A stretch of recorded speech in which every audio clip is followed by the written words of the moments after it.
일본에서 기업 경영의 천재로 알려진 인물이 있습니다. 이 교세라 그룹의 이나모리 가스오 회장입니다. 그래서 그를 일본 사람들은 이 이나모리 회장을 표현할 때 경영의 무엇 그렇게 표현해요. 경영의 신, 경영의 신. 1년 반 전 그가 세상을 뜨기까지 종업원이 8만 명, 매출액이 18조억 원, 그리고 158개 자회사를 거느렸던 총수였습니다. 그는 기업 규모에서 신화를 남겼을 뿐만 아니라 여러 가지 신화를 가진 인물입니다. 그는 50여 년간 단 한 번도 적자 경영을 경험한 적이 없습니다. 그는 아메바 경영 이론에 창시합니다. 8만 명의 직원을 이끌어가고 있었는데 그 기업 내부에 10명 이하의 소그룹 집단을 만들고 소그룹 집단 팀장에게 막강한 권한을 주어서 아메바 경영의 효율 극대화를 이루었던 인물입니다. 2010년도 우리가 대한항공 있듯이 일본의 일본항공 자리 있지 않습니까? 2천조 원의 부채를 안고 파산했습니다. 이 국가의 근간이 되는 항공산업이 파산한 것이죠. 당시 일본의 히토야마 총리가 이나모리 회장에게 경영을 맡을 것을 부탁했습니다. 그래서 그가 무보스 회장으로 취임을 했습니다. 국제선 40% 적자 노선을 과감하게 청산했습니다. 일본 국내선 30% 적자 노선을 정리해버렸습니다.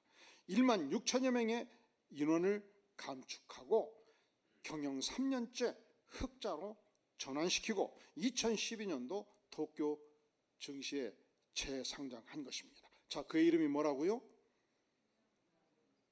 뭐라고요? 이나모리 가스오. 그의 별칭이 뭐였다고요? 경영의 신. 그런데 그의 초창기 인생은 실패의 연속이었습니다. 뭐의 연속이었다고요?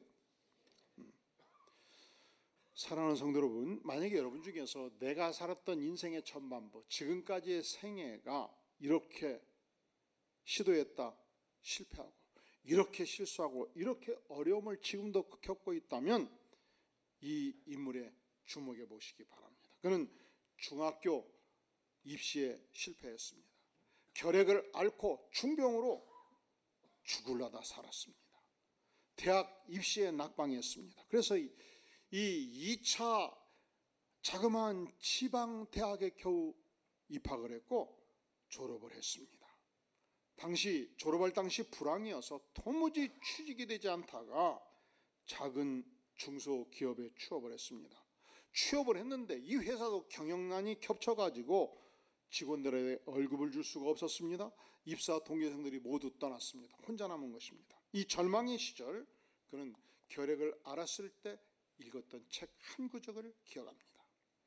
우리 마음속에는 재난을 끌어들이는 좌석이 있다. 병에 걸리는 것은 병을 끌어들이는 약한 마음이 있기 때문이다. 그래서 그는 이 약한 마음을 다잡고 이 망해가는 회사에서 가장 필요한 제품이 무엇인가를 골똘히 연구합니다. 그리고 밀치듯이 밤낮 없이 연구에 몰두해서 당시 최첨단 세라믹 제조 기술을 개발합니다. 1959년도 벤처기업 교세라 기업을 설립하고 1년 반 전 그가 세상을 뜨기까지 158개의 거대 기업군을 일구게 된 것입니다. 그러니까 서양 속담에 실패는 무엇의 어머니라고 그랬습니까? 무엇의 어머니?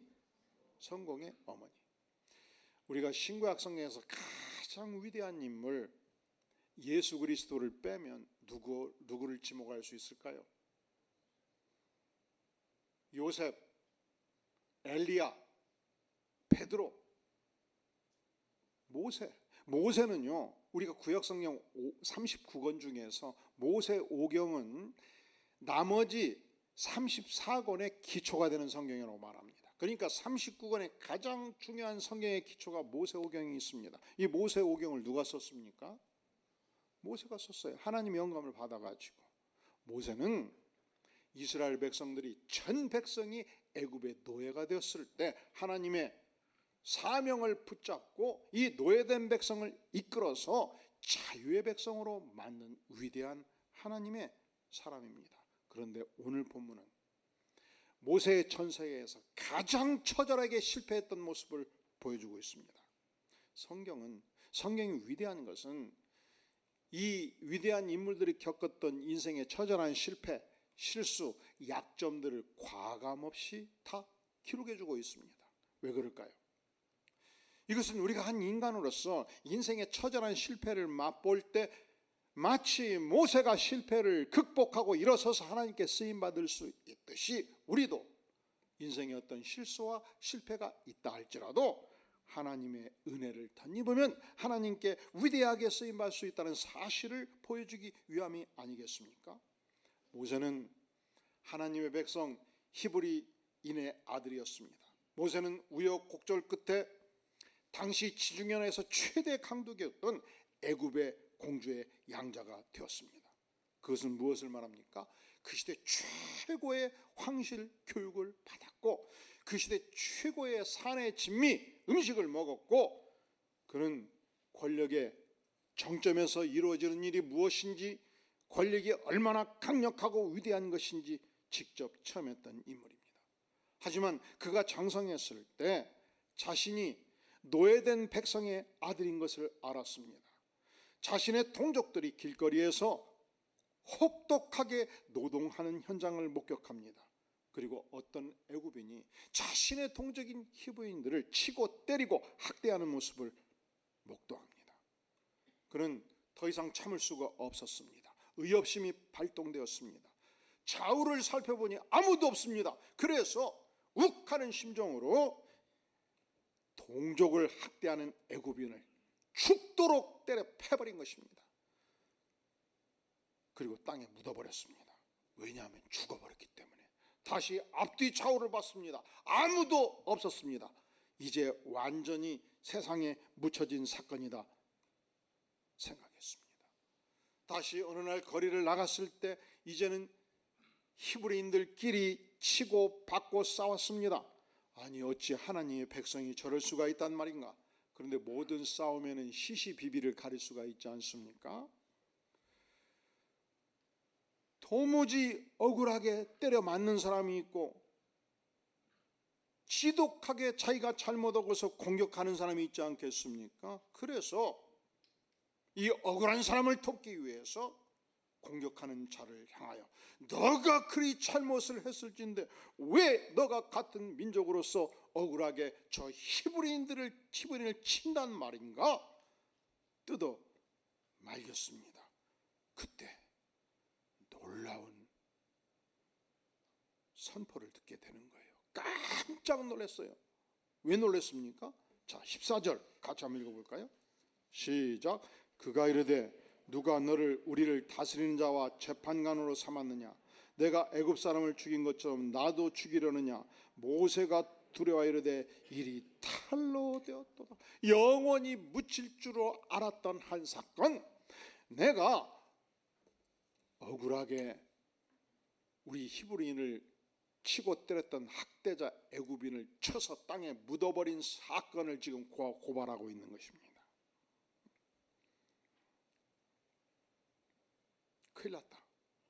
나는 죽었다. 이 소식이 애굽의 황제의 귀 속에 들어가게 된 것입니다.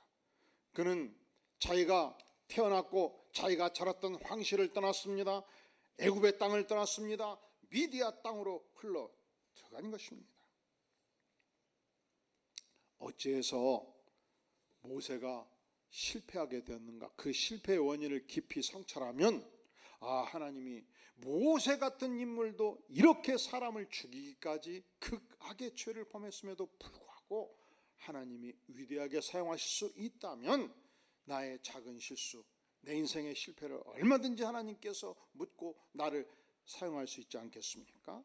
자, 모세가 실패했던 원인 첫 번째, 그는 하나님의 사역을 하기를 원했지만, 그는 자기의 동족을 돕기를 원했지만 육신의 힘으로 혈기로 이루고자 했다는 사실입니다.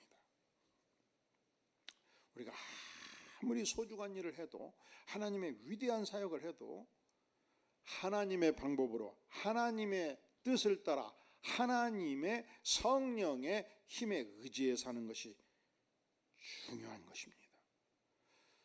욱하는 심정으로, 우리가 정의의 관념이 중요하거든요. 의협심이 중요해요. 그런데 아무리 의협심이 강해도 욱하는 분노가 일어날 때 일을 저지르면 됩니까? 안 됩니까? 절대로 안 돼요. 왜냐하면 그때 일을 저지르면 혈기가 나오거든요. 인간적인 분노가 강해가지고 이를 그르칠 수가 있습니다. 그래서 잠언 15장 18절은 말씀합니다. 따라해 볼까요? 분을 쉽게 내는 자는 다툼을 일으켜도, 노하기를 더디하는 자는 시비를 그치게 하느니라. 저도 젊은 시절 대단히 혈기방정했습니다. 정의의 관념이 강했습니다. 옳은 것을 보고는 참지를 못했습니다. 그리고서 이렇게 일을 엎어버리고 저렇게 일을 엎어버리고. 그래서 지금 생각해 보니까 하나님께서 저에게 25, 30 젊을 때 교회를 개척하게 하지를 않은 거예요. 실컷 부목사도 하고 유학도 하고 고생시켜가지고 나이 44세, 그러면 죽을 사자가 몇 개예요? 몇 개? 2개 될 때 이제 개척하거라. 힘 빼놓고, 혈기방정할 혈기 다 빼놓고. 그리고서 최근에 저와 가까이 있는 분에게 물었습니다. 젊은 시절에 비해서 제가 많이 분이 죽고 하나님의 성령으로 일하는 사람 맞습니까? 맞대요. 할렐루야. 따라해 볼까요? 분을 쉽게 내는 자는 다툼을 일으켜도, 노하기를 더디하는 자는 시비를 그치게 하느니라. 할렐루야. 그래서 어느 날 제가 다시 개척한다고 할 때 놀라지 마십시오. 왜냐하면 이제 분을 쉽게 내는 인생의 젊음이 지났습니다. 이제 더 이상 쉽게 다툼을 일으키지 않습니다. 노하기를 더디합니다. 성령의 능력을 던진 분이 무슨 일인들 하나님이 맡겨주시면 못할 일이 있겠습니까? 할렐루야. 아멘이 적어요. 그러니까 우리가 하나님을 일을 할 때는 조심해야 돼요. 혈기로 하지 않는다, 분노로 하지 않는다. 하나님의 방법을 따라, 하나님의 의도를 따라 성령의 능력을 입고 한다. 스가랴서 4장 6절은 말씀합니다. 이는 하나님의 사역은, 따라해 볼까요? 힘으로 하지 아니하며 능으로 되지 아니하며 오직 나의 신으로 하느니라. 오직 나의 신으로 되느냐, 하나님의 성령으로, 하나님의 능력으로 된다 말씀합니다. 교회에 등록하는 성도가 있을 때 이렇게 저렇게 대화를 하게 되지요. 그런데 믿음도 좋으셔요. 지혜도 많으셔요. 과거 교회에서 성가대도 했어요. 주일학교 교사도 했고. 이런 분들은 우리 교회 와서 능력 있게 일하는 게 좋습니까? 뒷전에 앉아 계시는 게 좋습니까? 그래서 우리 교회에서는 이러이러한 부서가 있고요, 성가대도 있고 찬양단도 있고 이렇게 있습니다 하면 탁 고개를, 목사님 이렇게 저렇게 다른 말씀하지 마세요. 제가 예배는 주일날 꼭 올 거거든요. 그런데 저는 봉사하지 않습니다. 딱 통보에 더 이상 찔러보지 말라는 거예요. 더 이상 추천하지 말고. 그래서 교회에 있는 대로 과거에 어떤 어려움이 교회에 있었는가 보니까, 교회 안에 깊숙이 들어가 놓고 보니까 본인도 혈기가 방장할 때 이렇게 저렇게 부딪히고, 그리고 교회를 섬기는 하나님의 백성들이 용서받은 죄인입니까? 천사입니까? 용서받은 죄인 1번, 천사 2번, 1번입니까? 2번입니까? 근데 천사로 생각하거든요. 천사로. 우리는 용서받은 죄인에 불과해요. 그래서 같이 깊숙이 섬기다 보면 이 아픈 죄인의 심성을 만나게 되고 때로 혈기방장한 사람을 만날 수가 있어요. 우리 교회는 별로 없지만 과거 교회에서 그랬단 말이죠. 그래서 우리 교회도 똑같은 줄 알고 아예 들어가려고 생각하지 않는 거예요. 우리 교회라고 전혀 없겠습니까? 어쩌다 가끔 조금씩 있을 수 있죠. 왜냐하면 우리는 용서받은 죄인이기 때문에. 그래서 하나님께서는 우리가 하나님의 사역을 감당할 때 이 하나님의 사역만큼은 따라해 볼까요? 힘으로 되지 아니하며 능으로 되지 아니하고 오직 나의 신으로 되느니라. 우리 찬양 단원들이, 성가 대원들이 성악을 4년, 8년, 12년, 20년 전공하고 석박사 받은 전공자, 전문인들입니까? 아마추어입니까? 솔직하게 물어보는 거예요. 크게 얘기하셔요. 전공자입니까? 아마추어입니까? 그러면 아무리 열심히 연습을 해도 가끔 소리가 삐집니까? 언제든지 정확합니까? 근데 인간 최대의 약점이 너 자신을 알라. 내가 나를 잘 모르는 거예요. 나는 항상 언제든지 옳게 부르고 그래서 언제든지 나는 크게 해야 만족이 있고 내 소리가 다 들려야 축복이야. 근데 꼭 그런 사람일수록 자주 틀려. 근데 이상하죠. 이런 분들도 남이 틀리는 건 그렇게 열심히 안 해. 그래서 자꾸 밥 먹을 때 소리 작게 내야. 보기를 크게 내고 그냥. 근데 어떻게 이렇게 잘 아냐? 우리 성가대는 그런 일이 없기 때문에 잘 모르는데 저도 평신도 시절 성가대를 했다 이 말씀입니다. 그러면 힘으로 되지 아니하며 능으로 되지 아니하고 나의 신으로 되는 하나님의 백성은 어떻게 되냐? 하나님의 영이 임하고 성령이 임하니까 내가 틀린 것이 잘 들려요. 그리고 성가대 예배 드리고 끝나서 꼭 두세 번 들어봐요. 영상으로 들어본다고. 그리고 내 소리가 어떻게 들린가 보고 내가 삐지면 죄송합니다. 내가 소리를 좀 더 줄이겠습니다. 이래요. 꼭 지휘자가 말해야 합니까? 내가 알아서 내가 하는 것이지. 할렐루야. 이런 분들은 힘으로 되지 아니하며 능으로 되지 아니하고 혈기로 되지 아니하고 내 뜻대로 되지 아니하고 하나님의 성령으로 되느니라. 할렐루야. 오늘 지휘자 지사님이 너무 행복해요. 왜냐하면 하시고 싶은 말씀을 그냥 너무 정확하게 해버렸네.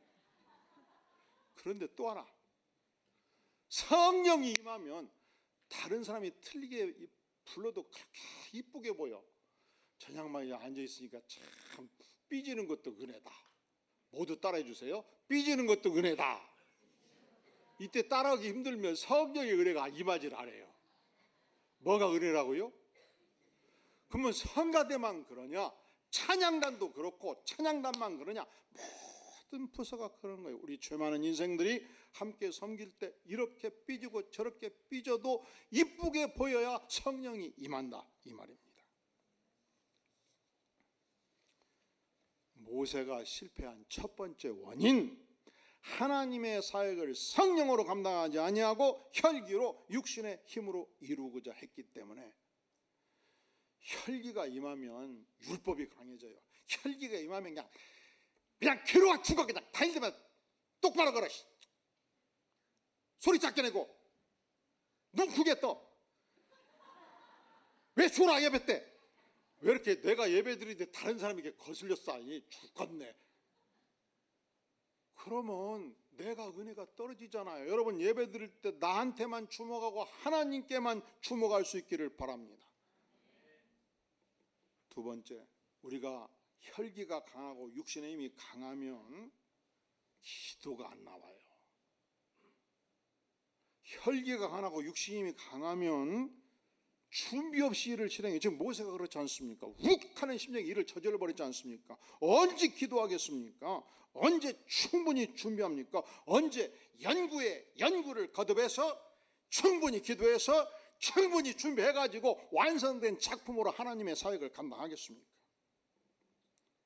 욱하는 우발적 충동으로 일을 저지르지 않겠습니까? 하나님은 충분히 준비된 사람을 사용하십니다. 하나님은 충분히 준비된 백성을 찾으십니다. 그러니까 내가 하나님께 쓰임받기 위해서는 충분히 준비될 때까지 기다려라, 이 말입니다. 제가 고등학교 때 친한 친구가 강북의 분화촌에 살았는데 자주 그 집을 갔어요. 그 친구의 형님이 유명한 그 김원기 국회의장이었거든요. 당시 동아일보 정치부장을 하고 있었고. 근데 항상 뭐 하면은 야들아 좀 지둘러라, 지둘러. 근데 나중에 국회의원 되고 국회의장 할 때도 별명이 지둘러더라고, 지둘러. 하나님이 우리에게 성급하게 하지 말고 충분히 기도하고 기다려라 말씀하시는 것입니다. 자, 모세가 실패했던 이유 첫 번째, 하나님의 사역을 어떻게 했어요? 성령의 능력으로 안 하고 혈기로 했어요.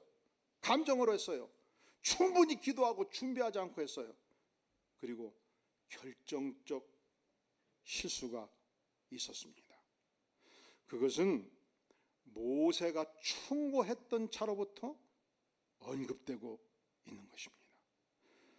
자, 14절 보니까 그가 이르되 누가 너를 우리를 다스린 자와 재판관으로 삼았느냐.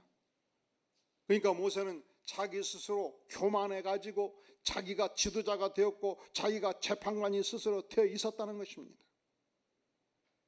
그것을 격렬하게 항의하고 있는 것입니다.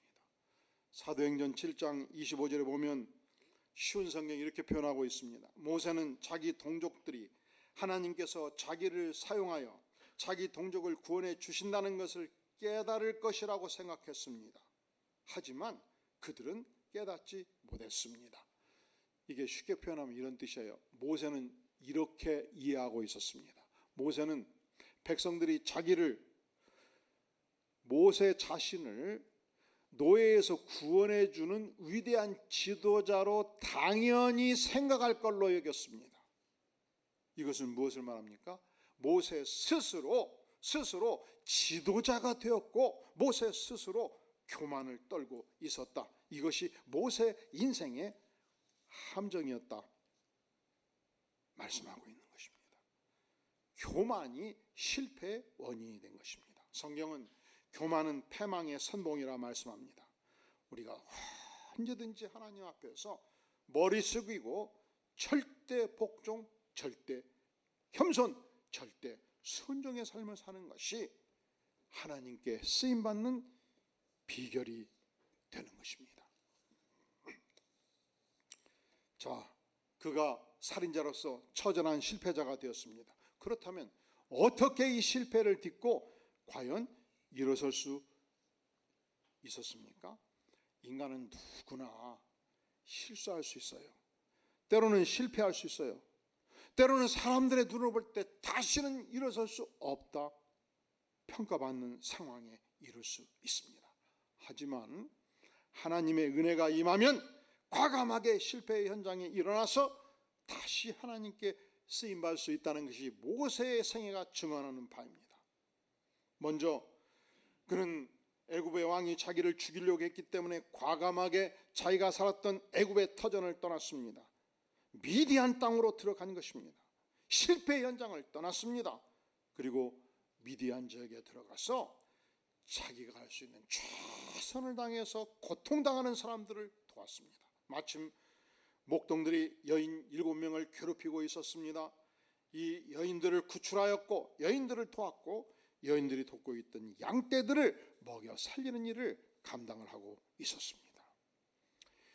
일반적으로 보편적인 인생들은 사람을 열심히 도왔는데 모함을 당할 때, 사람을 열심히 도왔는데 내가 역경에 처할 때, 사람을 열심히 도왔는데 배신당할 때 보편적인 인생들은 행하는 일정한 태도가 있어요. 다시는 인간 돕지 않겠다. 왜 그런 결심을 하지요? 사랑을, 애정을 가지고 돌봤는데 배신당했잖아요. 이 고통이 너무 크기 때문에 내가 일부러 이 고통의 수렁에 다시는 들어가고 싶지가 않은 거예요. 그래서 우리 옛 선현들은 이런 걸 경험하고서는 말이 있어요. 내가 개는 키우고 고양이는 돌봐도 검은 머리 짐승을 다시는 돕지 않겠다 하고서 막 장을 지져. 장을 지져요. 이게 검은 머리 짐승이 누굽니까? 인간이잖아요, 인간. 근데 모세는 달랐습니다. 띠를 가나 영혼이 소중했고 하나님의 사람들이 소중했고 영혼을 돕기를 최선을 다하는 것입니다. 또한 모세는 그가 누렸던 권세, 재물, 왕권보다 하나님의 백성을 돕는데 고난받기를 선택하는 위대한 믿음의 사람이었습니다. 히브리서 다 함께 신약성경 히브리서 11장 24절로 26절까지 같이 한번 읽겠습니다. 구약성경 366쪽 히브리서 11장 24절로 26절 천천히 한번 공독하겠습니다. 시작. 믿음으로 모세는 장성하여 바로의 공주의 아들이라 칭함받기를 거절하고 도리어 하나님의 백성과 함께 고난받기를 잠시 죄악의 낙을 누리는 것보다 그리스도를 위하여 받는 수모를 애굽의 모든 보화보다 더 큰 재물로 여겼으니 이는 상주심을 바라봄이라. 이 모세의 믿음을 정확하게 표현해주고 있죠. 첫째로 공주의 아들이라 칭함받기를 거부하는 믿음. 이것은 공주의 아들로서 애굽의 왕권, 애굽의 금은 보화, 애굽의 강력한 권력을 소유하는 특권을 포기하는 믿음이에요. 또 하나님의 백성, 노예된 백성을 구원하기 위해서 고난받기로 자처하는 믿음. 우리는 황제의 권력이 얼마나 달콤한지 몰라요. 왜 그렇죠? 황실에 살아본 적이 없잖아요. 대통령의 아들로 태어난 적이 없잖아요. 우리는 애굽의 황실에서 누리는 그 산의 진미와 금은 보화가 얼마나 좋은지 몰라요. 왜냐하면 황실에서 자라본 적이 없으니까. 아닙니다. 모세는 황실에서 자랐습니다. 공주의 아들로 자랐습니다. 황실 교육을 받았습니다. 산의 진미를 맛보았습니다. 임금의 권세를 직접 체험했습니다. 그런데 그것을 거부하는 믿음, 노예된 백성을 위해서 고난받기로 자처하는 믿음, 광야지대로 나아갔습니다. 비바람과 촉은 모피의 현장으로 들어갔습니다. 가난을 직접 목도했습니다. 경험했습니다. 그것을 스스로 자처했습니다. 왜냐하면 그 길을 갈 때 하나님께서 상주심을 알았기 때문에 애굽의 금은 보화보다 그리스도를 위하여 받는 수모가 더 큰 재물인 것을 알았기 때문에. 사랑하는 성도 여러분, The Passion of the Christ, 그리스도의 순환이라는 영화 보신 분 손 들어볼까요? 꼭 보시기를 바랍니다.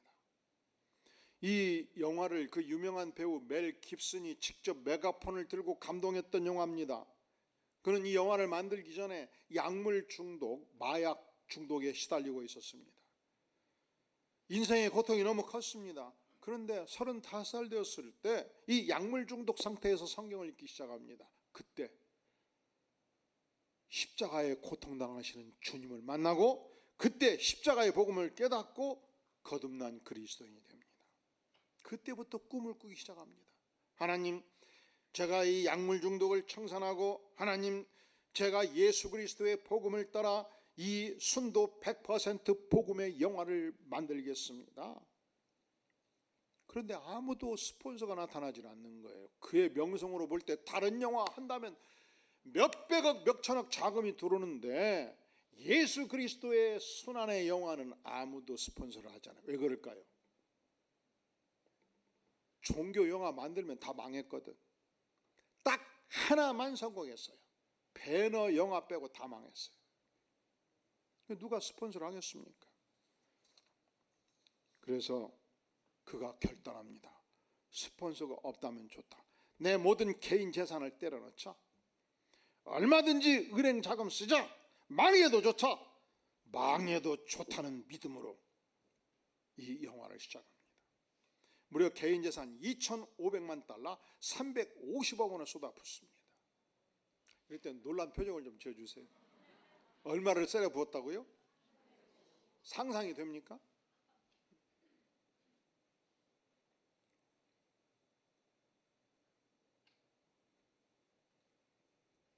그리고 헐리우드가에서 이 영화에 미쳐있는 멜 깁슨의 얘기를 듣고서 이 영화나 만들고 멜 깁슨이 망했다, 끝났다, 끝장났다, 더 이상 재기 불가능하다 하는 소문이 돌고 있었습니다.